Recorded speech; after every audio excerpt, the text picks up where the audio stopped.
Қайырлы күн, ұстаздар және студенттер. Бүгінгі келіп жеткен ұлы жеңісіміздің 75 жылдығына арнайы өткізіліп отырған онлайн тәрбие сағатымызға қош келдіңіздер. Жеңіс күні 9 мамыр бүкіл дүние жүзі бойынша ерекше мейрам.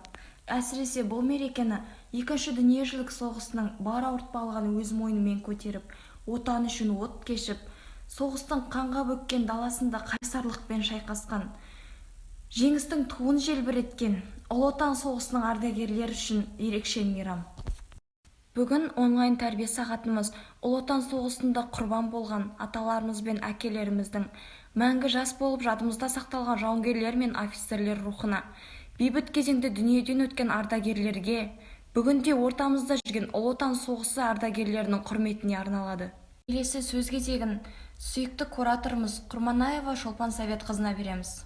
Құрметті ардагерлер, ұлы жеңіс күні құтты болсын. Тарихымызда қалған бұл сұрапыл соғыстың кеселінен өткен ата-бабаларымыз, әкелеріміз аман болсын. Келешек еліміздің дархан дала, кең аспаны ашық болсын. Жұдырықтай жұмылған, біріктей біріккен кепейіл қазақ елі жасасын. Ұлы отан соғысына қатысқан Бауыржан Момышұлы, Мәншүк Мәметова, Әлия Молдағұлова, Талғат Бегелдинов, Мәлік Ғабдуллин және тағы басқа өзіміздің жерлестеріміз де бар. Жеңіс туын желбіретуде қан кешіп, кеудесін оққа тосқан боздақтарымызды бір сәт үнсіздікпен еске алайық.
Аманжолова Қарлығаш, СМС 01 тобы.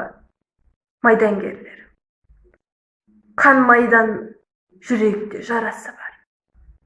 Қайғысы мензілі бар, наласы бар. Арамызда жүретін алшаң басып, ардагерлер, азайып барысыңдар. Қастерлейді халқымыз қаһарманын, жүресіңде сан жарық сапарлар. Қайран ерлер, қаһарман ардагерлер, қалдау сиреп, бұл күнде қатарлар. Ерлік сүйген жұртына салтынынар, жүздерінде жанған от жарқылы бар. Соғыс деген салмағын жалғыз сөздің, бүгінгі ұрпақ өздерің арқылы бар. Жасқанбаған жауыннан жарақты ер, ерлігінді аңызығып таратты ел. Қаһармандық дегенді кейінгі ұрпақ жүздеріңе сендердің қарап білер. Дархан мінез, дария ой, дарашыңдар. Жарқын жүзді, жүрегі ақ, жанасылдар. Арамызда жүретін алшаң басып, ардагерлер, азайып барасыңдар.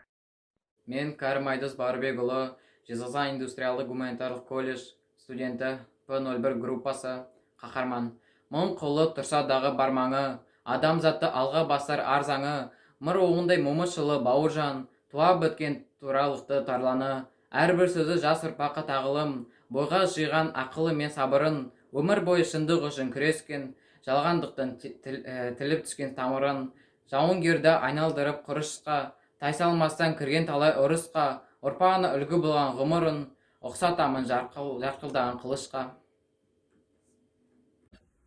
Здравствуйте, меня зовут Нагматуллах Токтар, и я вам расскажу о Людмиле Михайловне Павличенко. Людмила Белова родилась 17 июля 1916 года в городе Белая Церковь, Киевской губернии Российской империи.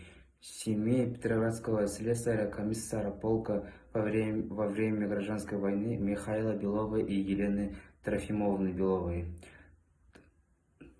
Она самая успешная женщина-снайпер в мировой истории, 309 уничтожено солдат и офицеров противника. Мен Данияр Ербек Әбілхан Сеңгірбаев туралы айтамын. Әбілхан Сеңгірбаев 1906 жылы Маңғыстау ауданында дүниеге келген, соғыс және еңбек ардагері, мұнайшы, Ұлы Отан соғысына қатысып, 197 атқыштар полкі құрамында Мәскеуді қорғауға қатысады. Елге оралғаннан кейін мұнай барлау экспедициясында ұзақ жылдар бойы еңбек етіп, көптеген кен орындарының ашылуына қатысады. Еңбек Қызыл Ту орденімен және медальдармен марапатталған. Юрий Федосеевич Иванов родился 3 декабря 1919 года в селе Тарханка. Он является младшим лейтенантом рабоче-крестьянской Красной Армии, а также участник Великой Отечественной войны, Герой Советского Союза. 24 марта 1945 года он получил высшее звание Герой Советского Союза, а также медаль «Золотая звезда». Он командовал танковым взводом, а также 181-й танковой бригады и 18-го танкового корпуса 2-го Украинского фронта. И в его честь названа улица в его родном селе. Мен Мәди Рауан Берікұлы, Жезқазған индустриялық гуманитарлық колледжінің П01 студенті. Жайқалтқан бұл жер үстін, келдіме міне жеңіс күн. Сол жеңістің арқасы басын шалдық көбістің. Кетсе дағы көп емес, жұртым аман елесен. 20 миллион аз емес, нөлдері көп демесен. Желбіреп жеңіс жалауы, алаулап тұрған алауы. Қазағым бүгін азат ел, қуанышты бұл жаңалық. Азаттық сыйлап жаңа күн, армандап келген сан ғасыр. Бұл жеңіс оңай келген жоқ, жан беріскен жан алып. Хиуаз Қайырқызы Доспанова 1922 жылы мамырдың 15-і Ганюшкин ауылында, қазіргі Атырау облысында дүниеге келген. Әкесі Қайыр балықшы, анасы Меруерт мұғалім болып еңбек еткен. Екінші дүниежүзілік соғысының Қазақтан шыққан жалғыз әйел ұшқышы, жауынгер, батыр, Қазақстан Республикасының халық қаһарманы. 1940 жылы мектепті үздік қана бағамен тамамдап қоймай, запастағы ұшқыш куәлігінде қоса алып шығады. Хиуаз Доспанова қызмет еткен полк Солтүстік Кавказ, Кубан, Қырым, Украина, Белоруссия, Польша, Германия аспандағы шайқастарға қатысқан. Қазақ қызы қан майданда 300-ден аса жауынгерлік операция орындап, аса маңызды жау шебін талқандайды. Соғыстан кейін лауазымды қызметкер атқарған Хиуаз Доспановаға елбасының жарлығымен халық қаһарманы атағы берілген болатын. 2008 жылы мамырдың 21-і Алматы қаласында 86 жасында дүниеден озды. Ерлік елге мұра, ұрпаққа үлгі. Рахмет. Қазақтың қаһарман қыздары. Әлия Нұрмұхамедқызы Молдағұлова, шын есімі Әлия, майдандас достары Лия деп атапты. Кеңес одағының батыры мерген ефрейтор 1925 жылы 25 қазанда Ақтөбе облысы Қобда ауданы Бұлақ ауылында дүниеге келген. Вятская орта мектебінен 7-ші сыныпты бітірісімен Рыбинск авиациялық техникумына түседі. Бірақ көп ұзамай, яғни 1942 жылы жұмысшы шаруа қызыл әскеріне майданға жіберу үшін өтініш жібереді. 1943 жылы снайперлер дайындау орталық әйелдер мектебін аяқтайды. 1943 жылдан бастап 54-ші арнайы атқыштар бригадасы 4-ші батальонының снайпері болған. Жау әскерінің 30-дан аса сарбаздары мен офицерлерінің көзін жойған. 1944 жылы 14 қаңтарда Псков облысының солтүстігіндегі Новосокольники ауданында қаза тапты. Әлия Нұрмұхамедқызы Молдағұловаға 1944 жылы 4 маусымда Кеңес одағы батыры атағы берілді. Ленин орденімен марапатталды.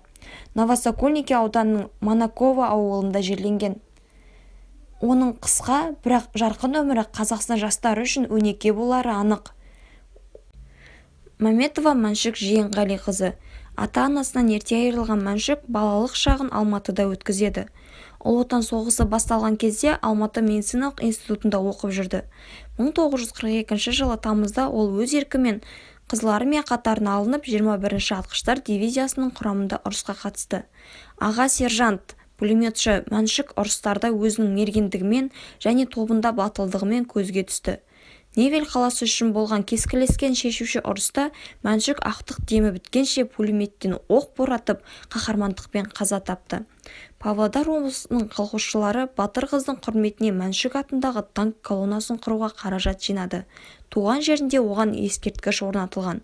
Невель, Алматы, Орал, тағы басқа қалаларда Мәншүк атындағы көшелер бар. Ардагерлерге алғысымыз шексіз. Сіздерге үлкен рахмет. Рахмет. Рахмет. Рахмет.